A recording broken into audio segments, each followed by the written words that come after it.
Мысалы айта кетелін.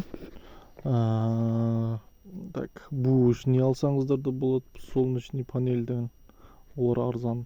Примерно бір 100 мың, 200 мың или 300 мыңға полный, мысалы Қазақстан Каспийде тұр 100 мыңға.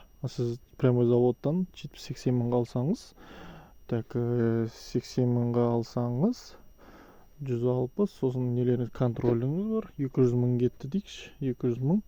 И сосын майда шүйде нелер бар, оған бір 30-40 мың еді, 250-300 мың почти. Инвертор бар, инвертор 300 мыңдай примерно кетеді.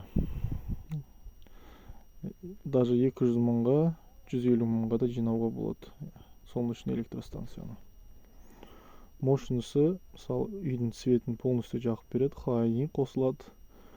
Бұл, мысалы, су ысытқыш қосылады. Полностью үйді обеспечивать етуге болады, потому что жыл өткен сайын киловатт қымбаттап жатыр. 50 теңге ма, 41 нәрсе теңгеге болды. 50 теңге деп ойым киловатт несі, тоқтың бағасы 50 теңгеден ойым.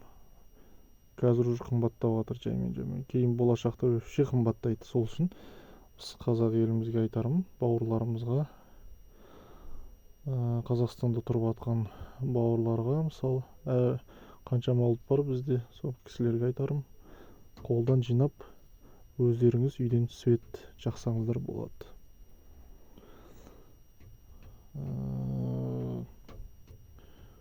Сосын сіздерге, мысалы, комментарияға жазып кетіңіздер, мен сіздерге бәрін айтып беремін, не істеу керек, қанша, мысалы, панельді арзанға алуға болады, инверторды арзанға алуға болады, даже мұнан 50 мың, 100 мыңға жинауға болады солнечный электростанцияны. Комментарияға жазып, мен WhatsApp-ымды қалдырып кетем, кімге керек болмаса өзім жинап бере аламын. Құдай қаласа полностью жинаймын, үйімді қосам, осымен сөзде сіздерге бөлісетін боламын. Жақсы, сау болыңыздар.